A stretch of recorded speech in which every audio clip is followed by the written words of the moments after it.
श्री स्वामी समर्थ. जय जय स्वामी समर्थ. स्वामींचं नाव घेऊन मी या व्हिडिओला सुरुवात करते. हिंदू धर्मात देवादिदेव महादेवांना विशेष महत्त्व आहे. महादेवांना महाशिवरात्री समर्पित आहे. महाशिवरात्री हा हिंदू धर्मातील प्रमुख सण आहे. धार्मिक मान्यतानुसार या दिवशी शिव आणि पार्वतीचा विवाह झाला होता. त्यामुळे महाशिवरात्रीच्या दिवशी विशेषतः महादेव आणि माता पार्वतीची पूजा केली जाते. महाशिवरात्रीच्या दिवशी पृथ्वीवरील सर्व शिवलिंगांमध्ये महादेवांचा वास असतो. त्याचबरोबर महाशिवरात्रीच्या दिवशी केलेली शिवाची पूजा जी आहे अनेक पटीने फळ देते. या दिवशी शिवभक्त शिवलिंगाचा अभिषेक करतात. काही लोक या दिवशी व्रत देखील करतात. आणि म्हणूनच आपल्याला आज इथे एक असा शिव पार्वतीच्या नावाने दिवा लावायचा आहे, ज्यामुळे आपल्या जीवनातील सर्व कष्ट तर दूर होणारच आहेत, पण आपल्याला अखंड लक्ष्मीची प्राप्ती होणार आहे. आपल्याकडे इतका पैसा येईल की आपल्याला सांभाळता येणार नाही. अतिशय प्रभावी असा हा उपाय आहे, जो प्रत्येकाने आज महाशिवरात्रीच्या दिवशी करायचा. त्याबद्दल अतिशय महत्त्वाची अशी माहिती मी तुम्हाला या व्हिडिओमध्ये देणार आहे, तर व्हिडिओ पूर्ण पहा. आणि जर तुम्ही माझ्या चॅनलवर नवीन असेल तर चॅनलला सबस्क्राईब करा आणि शेजारी बेल आयकॉन सुद्धा प्रेस करा, जेणेकरून तुम्हाला माझ्या नवनवीन व्हिडिओचं नोटिफिकेशन हे मिळत राहील. पंचांगानुसार माघ महिन्यातील कृष्ण पक्षातील चतुर्दशी तिथी 8 मार्च रोजी रात्री 9:57 सुरू होईल आणि दुसऱ्या दिवशी म्हणजे 9 मार्चला संध्याकाळी 6:17 समाप्त होईल. प्रदोष काळ भगवान शिवांच्या उपासनेला विशेष महत्त्व आहे. त्यामुळे महाशिवरात्रीचा हा सण जो आहे तो 8 मार्च रोजी साजरा केला जाईल. माता पार्वतीला भगवान शिव यांना प्राप्त करण्यासाठी कठोर तपश्चर्या करावी लागली आणि महाशिवरात्रीच्या दिवशी माता पार्वतीची ही तपश्चर्या सफल झाली. यानंतर त्यांचा विवाह भगवान शंकराशी झाला. अखंड सौभाग्य प्राप्तीसाठी महिला महाशिवरात्रीचे व्रत हे आवर्जून करतात.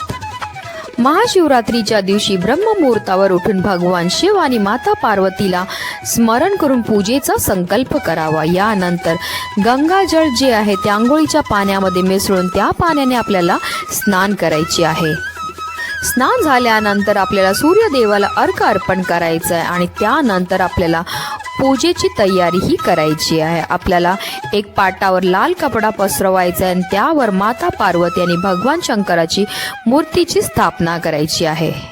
यानंतर भगवान शंकराला कच्चे दूध किंवा गंगाजलाने अभिषेक करायचा आहे. यानंतर पंचोपचार करून भगवान शिव आणि माता पार्वतीला विधीनुसार अभिषेक करायचा आहे. भांग, धतुरा, फळे, मदारीची पाने, बेलपत्र इत्यादी भगवान शंकरांना आपल्याला अर्पण करायची आहे. तसेच शिवचालिसाचे पठण किंवा शिवस्तोत्राचे पठण देखील करायचे आहे. महाशिवरात्रीच्या दिवशी एकादशी सारखा उपवास केला जातो. उपवासाच्या पहिल्या दिवशी भगवान शंकराची आराधना करून फराळ केला जातो. तर दुसऱ्या दिवशी महादेवांची आराधना करून गोडधोडाचा नैवेद्य करून उपवास हा सोडला जातो. अगदी तुमच्यापासून माझ्यापर्यंत प्रत्येकजण खूप मेहनत करतो, खूप कष्ट करतो, जेणेकरून आपल्या जीवनामध्ये सुख समृद्धी नांदेल. पण बऱ्याचदा काय होतं, आपल्या घरामध्ये की आपल्यामध्ये काही दोष असतात, त्यामुळे सुद्धा आपल्या जीवनामध्ये अनेक प्रकारच्या समस्या येतात. आपण कष्ट तर करतोय, मेहनत तो करतोय, पण आपल्या कष्टाला आपल्या नशिबाची साथ मिळत नाही. आपल्या घरी पैसा तर येतोय, पण आलेला पैसा जो आहे आपल्या घरात टिकून राहत नाही. आणि म्हणूनच आपल्याला हा उपाय करायचा आहे. हा उपाय केल्यामुळे आपल्या कष्टाला आपल्या नशिबाची साथ मिळायला लागेल. जी अप्राप्त लक्ष्मी आहे ती आपल्याला प्राप्त व्हायला लागेल. आणि हा जो उपाय आपल्याला आज म्हणजे महाशिवरात्रीच्या दिवशी तुम्ही एकतर आता सकाळी करू शकतात किंवा हा उपाय तुम्ही संध्याकाळी प्रदोष काळामध्ये करू शकतात. प्रदोष काळ हा महादेवांना अतिशय प्रिय आहे आणि जर त्या काळामध्ये आपण काही उपाय केले तर त्याचं लगेचच आपल्याला फळ हे प्राप्त होतं. प्रदोष काळ म्हणजे सूर्य मावळायच्या 1.5 तास अगोदर आणि 1.5 तास नंतरची जी वेळ असते त्याला प्रदोष काळ म्हटला जातो. तर तुम्हाला जेव्हा शक्य असेल तेव्हा तुम्ही हा उपाय करू शकतात. तर ह्या उपायाकरता आपल्याला 2 दिवे लागणार आहेत. पण हे जे दिवे आहेत ते फक्त आपल्याला मातीची पणती घ्यायची. आपल्याला इतर कोणत्याही धातूचे दिवे हे लागणार नाहीत. 2 मातीच्या पणती घ्यायचेत. एक मातीच्या पणतीमध्ये आपल्याला लांब वात टाकायची आहे आणि एक मातीच्या पंतीमध्ये आपल्याला फुलवात टाकायची आणि ह्या दोन्ही दिव्यामध्ये आपल्याला गाईचं तूपच टाकायचं आहे. आता ह्या दिव्यातला सगळ्यात पहिला दिवा म्हणजे ज्याला आपण लांब वाट टाकली तो दिवा घेऊन आपल्याला बेलाच्या झाडाजवळ जायचं आहे, कारण बेलाच्या झाडाला साक्षात महादेवांचं रूप मानलं जातं.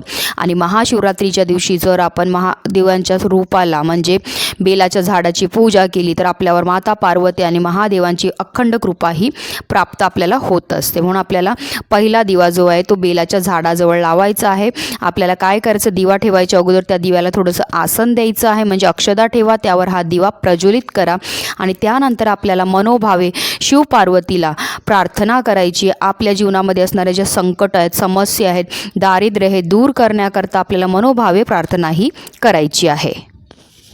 दुसरा दिवा जो आहे तो आपल्याला शमीच्या झाडाजवळ लावायचा आहे.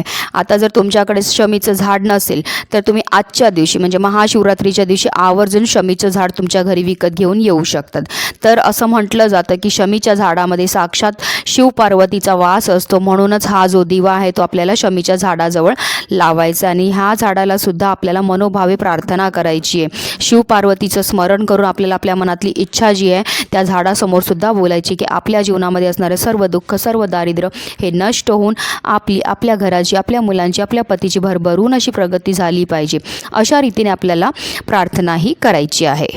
अतिशय प्रभावी असा हा उपाय तुम्ही करून तर बघा. तुम्हाला स्वतःहून अनुभव येईल की तुमच्या जीवनामध्ये असणारे ज्या समस्या आहेत, कठीणातली कठीण जी इच्छा आहे ती काही कारणाने पूर्ण नाही होत असेल तर ती सुद्धा पूर्ण व्हायला लागेल. फक्त कोणतीही सेवा किंवा कोणताही उपाय करताना पूर्ण मनोभावेने करा तर तुम्हाला त्याचं 100% चांगला फायदा हा मिळणार आहे. आणि म्हणूनच व्हिडिओ जास्तीत जास्त लोकांपर्यंत शेअर करा, जेणेकरून प्रत्येकाने आजच्या दिवशी हा शिव पार्वती दिवा हा लावला पाहिजे, हीच मनामध्ये इच्छा. श्री स्वामी समर्थ. जय जय स्वामी समर्थ.